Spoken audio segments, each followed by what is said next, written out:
Mr. Volker, the report on the strengthening the UN called for a permanent peacekeeping force at the disposal of the Security Council and said that Americans should become accustomed to American soldiers fighting under foreign commanders, and cited with approval the fact that a Turkish general will command the American troops remaining in Somalia. Does this not lead us towards sort of a world army where nations give sovereignty over their own troops? Well, just in terms of reflecting a bit of the discussion, this issue did come up, maybe not in quite the words that you are repeating here, but it was recognized that this is a big psychological another step for the United States, perhaps even more than others.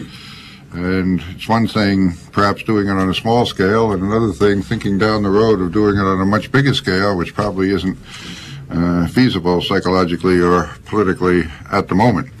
But I think there is a lot of feeling that more and more burdens and responsibilities are being put on the UN. I myself do not think we're at the point of thinking in terms of a world army. Maybe a few decades down the road.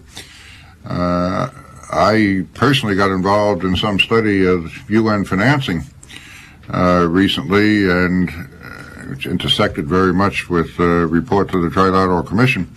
And I know from that study the importance of providing the UN with a core of financing. Doesn't need to be terribly large to maintain something of a skeleton permanent structure if you're dealing with peacekeeping operations, logistical support, a headquarters capability, planning on a more continuing basis instead of doing every operation ad hoc and starting from scratch, which makes it more expensive, slower, and more difficult, and potentially less effective. I think there's a good deal of support for that idea, but that's a long ways from a world army. It is a better infrastructure for the UN doing what it's already being asked to do, which is get together forces for particular operations in particular countries at particular times. Yes, for Count Lambsdorff. General Paul Scherer, the former head of West German counterintelligence, was in the United States earlier this month, and he issued a public statement saying that in his view, the Serbian aggression against Croatia and Bosnia had been instigated by the hardline military faction in Russia. And he warned that if the United States in the leadership did not lead other Western nations to take strong action against Serbia now, particularly by lifting the arms embargo against Croatia and Bosnia, and by using air power to take out Serbian offensive positions, that the hardliners in Russia would take this as a signal of Western weakness on other attacks, possibly including one in the Baltic countries. I'd like your reaction to that, and I'd also like your reaction to General Scherer's endorsement of a proposal put forth by Lyndon LaRouche for a productive triangle as the only possible solution to the economic and political crisis in both Western and Eastern Europe and the former Soviet Union. Well, first I would like to say that I don't share this, and we don't share, the German government does not share the position which you have just quoted. Second, we know that the Serbian aggression certainly is playing the main role in this ethnic conflict in former Yugoslavia. But we don't think that all the other parties involved are pure angels, to put it mildly. Third, the German government, the Chancellor, the Foreign Minister, and the governing coalition, but there the opposition shares our view, had just decided once again that it would not be the right way to lift the embargo for arms supply to Bosnia. We think that shifting arms into this area would mean that we pour oil into the fire.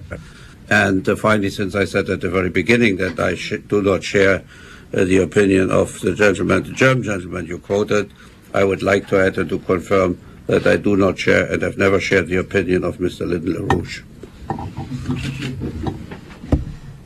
Mr. Lambsdorff, I gather that there was a lively discussion about Europe and the relation between French and Germany. Would you clarify how much the needs of the German economy can, in a way, threaten the French-German relation in the future? Well, I have read the Economist quoting myself with a remark that I don't care about French-German relations. We have our economic interests and they have priority. That is certainly wrong, and that is a misquote. We all know how important German-French relations are for the European community. They are for peace in Europe, and they are the backbone of the European community and European cooperation. But at the same time, I have said, and I repeat that here publicly time and again, and this view is now shared by the German government, especially by the German foreign minister, that in this dispute about the Uruguay round, French agriculture interest and German economic and export and trade interest, we must now give priority to our own economic interests. We are in a deep recession. We want to have a successful outcome of the Uruguay round, and it is, in my view, impossible to pay attention too much to the French position, which we have done over the years. If we would have come to a common approach in the European community, let's say in November 1992 or January 1993, during the Bush administration, we would have come to a finalization of the Uruguay round, and the price the Europeans would have had to pay would have been cheaper or lower than they will have to pay a price for the next settlement, which I hope can be reached.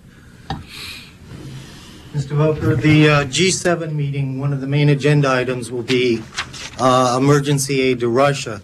I wanted to ask you, given that the IMF shock therapy policies that have been identified with Harvard professor Jeffrey Sachs have collapsed the economies of Poland and the CIS to pre-communist levels, whether alternatives are being considered.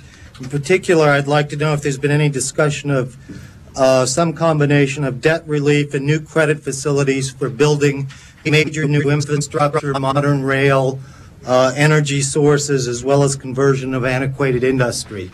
And I'd like Mr. Lambsdorff to comment as well on the German role that might be played in that. Well, I am no longer part of the G7, so I can't speak for the G7. I don't think I can even speak for the Trilateral Commission as a whole. You had a rather prejudicial comment on the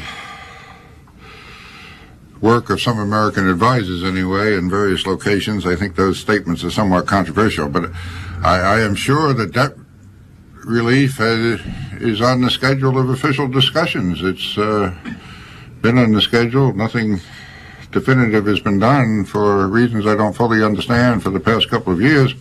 These tend to be complicated, difficult things to get coordinated policies on, but I'm sure that is one item, as well as fresh aid to Russia and the other newly independent states.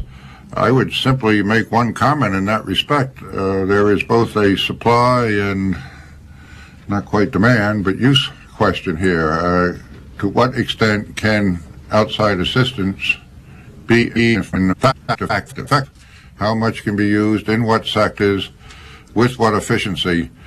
Those strike me as very difficult questions, quite apart from the willingness of the industrialized countries to provide more aid in quantity. How do you provide it? How do you provide it so that it's effective economically and really bolsters the growth and democratic process you want? I don't think those answers are automatic, and I'm sure that that is an area that people are grappling with some difficulty.